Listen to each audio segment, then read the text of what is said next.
Got him. What do I got? Catfish, or what do I got?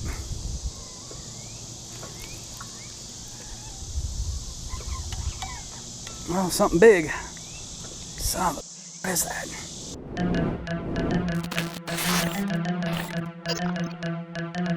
Hey everybody, welcome to another episode of Mike's World, and you've seen the Roush Ranger that I have, but the newest thing that I just bought is this. This is a low 1040.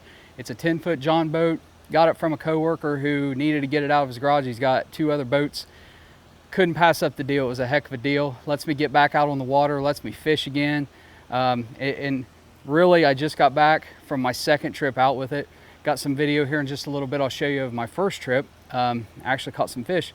So, but I wanted to show you the boat. Let's go a walk through. I'll show you everything it's got from start to finish. He did a lot of modifications. I bought it as is. I haven't really did any mods yet to it. But let's take a look at the new John boat. Like I said, it is a low 1040. 10-foot John boat, 40 inches wide on the bottom, sitting on a 15-foot trailer, so the trailer could also fit up to a 14-foot boat. You can see how the Nationwide trailer has been rigged to be able to handle this 10-foot boat. Can easily move all the brackets and turn this back into a regular trailer for up to a 14-foot boat. Up front is a Minn-Kota hand-controlled trolling motor. It's got 30 pounds of thrust, but one of the interesting things about this motor is he actually wired it with a little foot switch that you can see here. The switch allows you to start and stop. It's got low speeds, high speeds. It works pretty good. You still have to use the hand control to maneuver it, but overall works really well.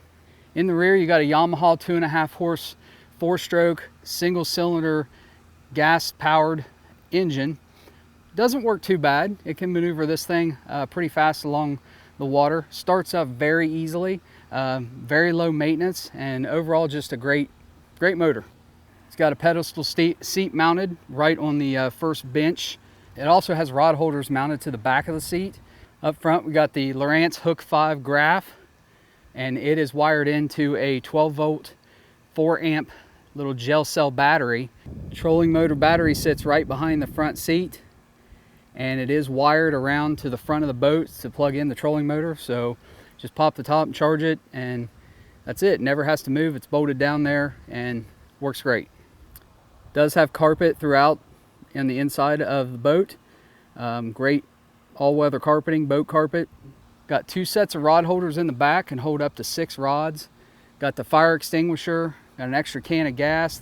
But the engine only runs, I mean, a gallon of gas could last you 10 to 12 trips. I mean, it uses almost no gas. On the inside of the boat on the right side, I've got 2 really long rods. The one is to push off if you're near the bank or something. But the other one's pretty genius. It's a metal rod, and it's a homemade power pole for all intents and purposes. And the way it works is you kind of pull it out there, got a mount here in the back, and you stick it in there, and then you can just release and just push down real hard. If you're in some shallow water, it sticks right in the edge and you got a power pole. So I haven't used it yet, but pretty neat concept. I'm gonna have to try it out. So one of the modifications I did make to this boat, it's just very simple, was how I mounted a GoPro.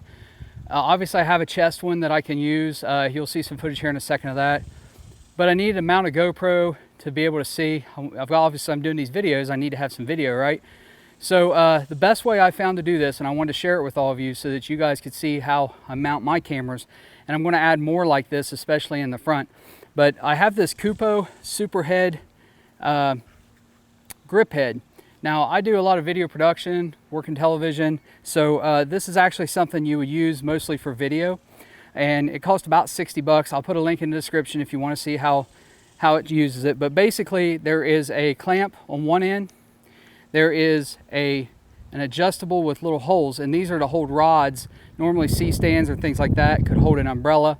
In this case, it's going to hold a monopod, and I'll show you how that works. But this is pretty simple. All this does is clamps right here on the side of the boat.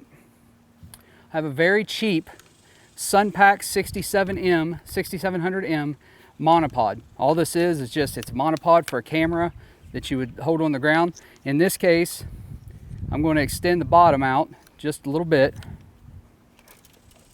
I'm going to loosen up.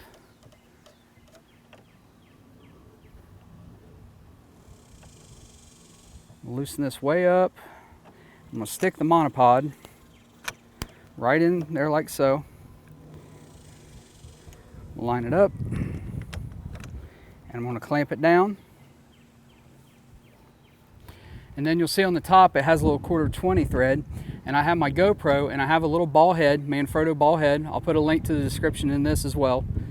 Just going to screw this on the top. Now I can adjust my GoPro as I need to. And to adjust the elevation, you just pop the thing, lift it up. So you can easily change from, if you're standing up and you want a higher shot, you can go up. If you're going to sit down and fish, you can lower this a little. You can adjust everything. And this is how I get my back shot while I'm fishing. And then I combine that with the video from the GoPro on the chest. Now, I'm going to mount one of these in the front as well, but I'm actually going to rotate this and I'll have an arm that sticks out and another one that pops up. And that way I can get it out in front of me. And so obviously when I'm fishing, I have to fish around it, but then that way I can look into the camera as I'm fishing and I have 3 different angles. So that's the plan, is to put one in the front. But for now, I've got the one in the back, got one on the chest, and that helps me capture all the video I need.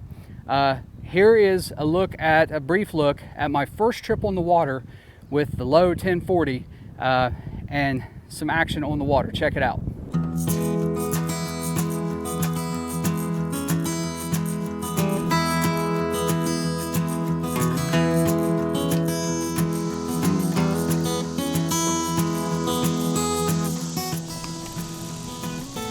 Got him. What do I got? Catfish, or what do I got?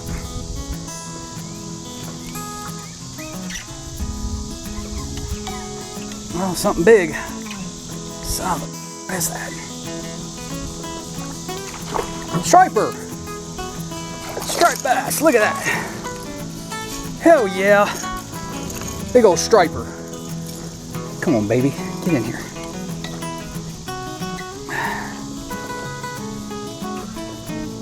That bad boy. Yeah.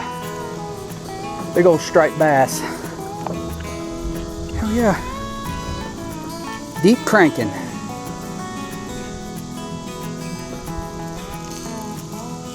Deep cranking that sucker.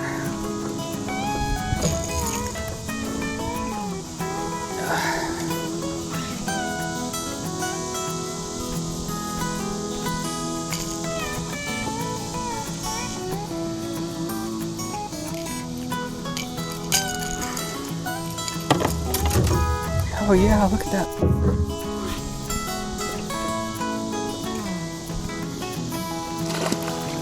Get in there.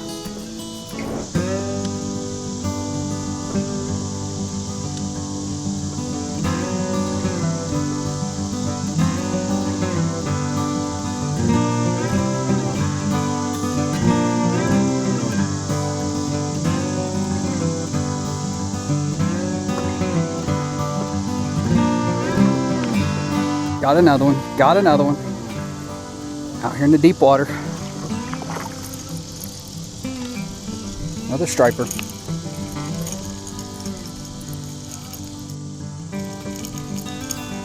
That's a little one. They're going after those big baits.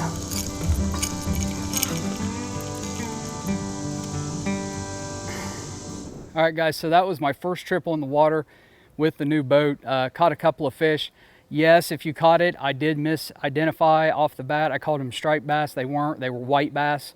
So that's my fault. You know, it happens sometimes, right? And I was all excited because I was really out there more than anything to get used to the boat, to test it out.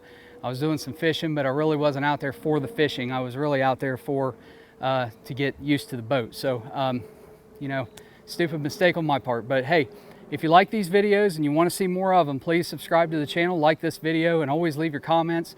The idea is I'm going to do a lot more of these, and I plan on getting out and hitting a bunch of lakes throughout Oklahoma, doing some different types of fishing, and see what I get. It's late summer right now in July, so it's tough fishing right now. The water was pretty warm today. It was like 86 degrees, and it's just hard to get them to bite. I caught one today actually, so you know, we'll try again later. So we're supposed to hit the hundreds here in the next couple weeks, so the boat's going to stay in the garage for now, but when it gets fall, we start cooling back down, we'll be back on the water a lot, and we'll have a lot of new videos coming your way. Hey guys, thanks for watching. Again, subscribe if you haven't subscribed, like the video, and I'll see you next time. Take care.